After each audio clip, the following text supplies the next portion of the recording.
कक्षा चौथी, विषय हिंदी, उपविषय पाठ 6 लिंग तथा पाठ 18 संवाद लेखन दोहराई कार्य।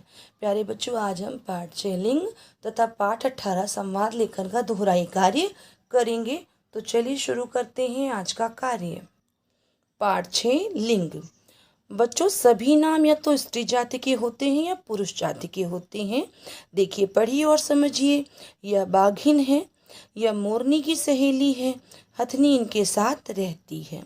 अब देखिए, बताया गया कि यह बाघिन है और यह मोरनी की सहेली है और हथनी इनके साथ रहती है। तो ऊपर जो रंगीन शब्द हैं, बाघिन, मोरनी और हथनी, स्त्री जाति के शब्द हैं। अब देखिए, यहाँ भी चित्र दिए गए हैं और वाक्य दिए गए हैं। लिखा हुआ है, यह बाघ है, यह मोर का मित्र है और हाथी इनके साथ रहता है। तो आगे पढ़ते हैं। यानी कि ऊपर रंगीन शब्द बाघ, मोर तथा हाथी पुरुष जाति के शब्द हैं। अब आप समझ गए होंगे कि लिंग 2 तरह के होते हैं, स्त्री और पुरुष। देखिए, यहाँ पे लिंग की परिभाषा दी गई है कि शब्द के जिस रूप से किसी व्यक्ति, वस्तु आदि के पुरुष जाति अथवा स्त्री जाति के होने का पता चले, इसे लिंग कहते हैं। इससे स्पष्ट है कि हिंदी में लिंग के 2 भेद होते हैं। देखिए, दिया गया लिंग के 2 भेद ना, पुल्लिंग और स्त्रीलिंग।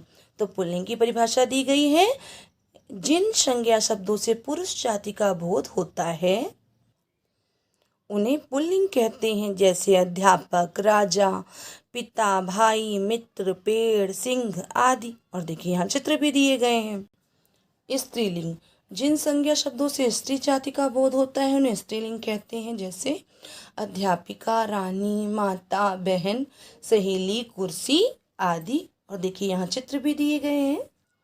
आपने बेटा ये भी जाना कि पुल्लिंग के रूप में प्रयोग किए जाने वाले कुछ संज्ञा शब्द हैं, जैसे देशों के नाम, भारत, चीन, जापान आदि।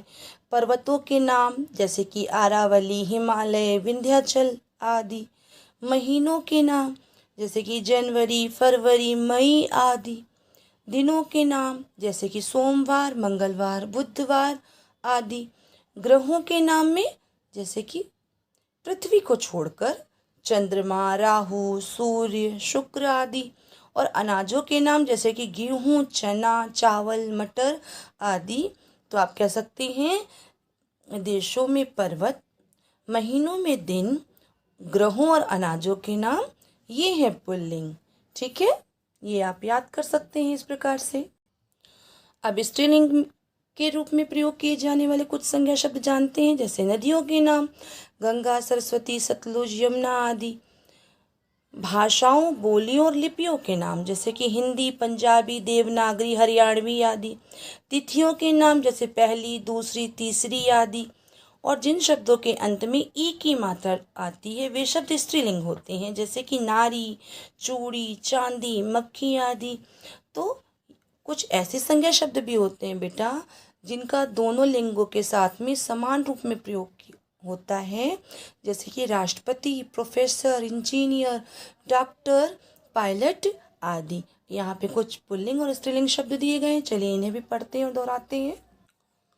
देखिए, पुल्लिंग शब्द है लड़का, स्त्रीलिंग हो गया लड़की, मामा, मामी, दादा, दादी, काका, काकी, फूफा, बुआ, देव, देवी, नर, नारी, बूढ़ा, बुढ़िया, चिड़ा, चिड़िया, चूहा, चूहिया, शेर, शेरनी, हाथी, हथिनी, ऊंट, ऊँटनी, चाचा, चाची, नाना, नानी, बेटा, बेटी, मौसा, मौसी, पुत्र, पुत्री, पहाड़, पहाड़ी, दास, दासी, गुड्डा, गुड़िया, लोटा, लुटिया, मोर, मोरनी, सिंह, सिंघनी, हंस, हंसनी। और जेठ, जेठानी, सेठ, सेठानी, देवर, देवरानी, नौकर, नौकरानी, कहार, कहारिन, सुनार, सुनारिन, धोबी, धोबिन, माली, मालिन, लुहार, लुहारिन, ग्वाला, ग्वालिन, बालक, बालिका, नाग नागिन, गायक गायिका, अध्यापक अध्यापिका, लेखक लेखिका, पाठक पाठिका, छात्र छात्रा, नायक नायिका, प्रिय प्रिया, वृद्ध वृद्धा, शुद्ध शुता, बाल बाला, कोकिल कोकिला, वत्सल वत्सला, भाई बहन, पिता माता, घोड़ा घोड़ी, राजा रानी, बच्चा बच्ची, पुरुष महिला, बैल गाय, ससुर सास, वर वधू, पति पत्नी, विद्वान विदुषी, श्रीमान श्रीमती, कवि कवियत्री। तो बेटा इसमें कुछ विशेष बातें भी हैं, चलिए पढ़ते हैं। कुछ शब्दों का प्रयोग सदैव पुल्लिंग में ही किया जाता है, जैसे खरगोश, कछुआ, बाज, मच्छर, खटमल आदि। और इन्हें स्त्रीलिंग रूप में प्रयोग करने के लिए इन शब्दों से पहले मादा शब्द लगाया जाता है, जैसे मादा खरगोश, मादा कछुआ, मादा बाज आदि। और कुछ शब्दों का सदैव स्त्रीलिंग रूप में ही प्रयोग किया जाता है, जैसे कि कोयल, तितली, गिलहरी, मक्खी, मैना, मछली आदि। और इनका पुल्लिंग रूप में प्रयोग करने के लिए इन शब्दों से पहले नर शब्द लगाया जाता है, जैसे नर कोयल, नर गिलहरी, नर मछली आदि। तो आओ दोहराएं। पुरुष या स्त्री जाति का बोध करवाने वाले संज्ञा शब्द लिंग कहलाते हैं। स्त्री जाति का बोध करवाने वाले शब्दों को स्त्रीलिंग कहते हैं। पुरुष जाति का बोध कराने वाले शब्दों को पुल्लिंग कहते हैं। निर्जीव संज्ञा शब्दों की पहचान क्रिया या विशेषण शब्दों से होती है। लिंग का क्रिया पर प्रभाव पड़ता है। तो ये दोहराने योग्य बातें थी बेटा, हमने इन्हें दोहरा लिया। अब चलिए पाठ 18 संवाद लेखन की भी दोहराई करते हैं। पाठ 18 संवाद लेखन। संवाद का अर्थ है बातचीत करना, और एक दूसरे के साथ की गई बातचीत संवाद कहलाती है। और इसी बातचीत को लिखना संवाद लेखन कहलाता है। संवाद लिखते समय हमने निम्नलिखित कुछ बातों का ध्यान रखना चाहिए। तो बेटा संवाद का अर्थ है बातचीत करना, और एक दूसरे के साथ की गई बातचीत को हम संवाद कहते हैं। और संवाद को लिखना संवाद लेखन कहलाता है। चलिए कुछ मुख्य बातें हैं, इन्हें पढ़ते हैं। नंबर 1, संवाद छोटे और सरल होने चाहिए। नंबर 2, संवाद की भाषा आयु के स्तर के अनुसार होनी चाहिए। नंबर 3, बातचीत में प्रयोग किए जाने वाले साधारण भाषा का ही प्रयोग करना चाहिए, यानी कि संवाद छोटे हों और सरल होने चाहिए। और जो संवाद की भाषा है वो आयु के आधार पर होनी चाहिए। और बातचीत करते समय हमें साधारण भाषा का ही प्रयोग करना चाहिए। संवाद लेखन के कुछ उदाहरण यहाँ दिए गए हैं, चलिए इन्हें पढ़ते हैं और दोहराते हैं। अध्यापिका और छात्र के बीच संवाद। अध्यापिका सुधीर, अपनी हिंदी की पाठ्य पुस्तक लेकर आओ। मैम कह रही है, बच्चे का नाम है सुधीर, उससे कह रही है अपनी हिंदी की पाठ्य पुस्तक लेकर आओ। सुधीर कहता है मैडम बातों में घर पर भूल गया। फिर अध्यापिका कह रही है घर भूल गए या गृह कार्य नहीं किया। सुधीर कहता है नहीं मैडम, मैंने रात को अपनी मम्मी के पास बैठकर गृह कार्य किया था। फिर अध्यापिका कह रही हैं ठीक है, ये तुम्हारी पहली गलती है, आगे से ध्यान रखना। अब सुधीर कहता है जी मैडम धन्यवाद। तो ये पहला संवाद हमने पढ़ा, अध्यापिका और छात्र के बीच। अब दूसरा संवाद दिया गया बेटा, खिलौने वाले और बच्चे के बीच संवाद। चलिए इसे भी पढ़ते हैं। बच्चा, अंकल यह मोटर गाड़ी कितने की है? खिलौने वाला, ये 50 रुपए की है। बच्चा, मेरे पास तो बस 40 रुपए हैं। खिलौने वाला कहता है बेटा इसमें तो यह मोटर साइकिल आएगी, दूँ? बच्चा कहता है नहीं, मुझे तो मोटर गाड़ी ही लेनी है। खिलौने वाला कह रहा है तो 10 रुपए और लेकर आओ। फिर बच्चा कहता है अच्छा ठीक है, तो फिर यह मोटर साइकिल ही दे दो। तो अभी हमने बेटा खिलौने वाले और बच्चे के बीच संवाद को पढ़ा और इसकी दोहराई की। चलिए आगे पढ़ते हैं। तीसरा संवाद दिया गया है फल वाला और महिला के बीच बातचीत का। देखिए, महिला कह रही है आम क्या भाव है। फल वाला, आम 120 रुपए किलो है, कहिए कितने दूं। महिला, इतनी महंगी आम। फल वाला कहता है बहन जी, ये दशहरी आम है। महिला कह रही है अच्छा चलो 2 किलो दे दो, लेकिन खराब आम मत डालना।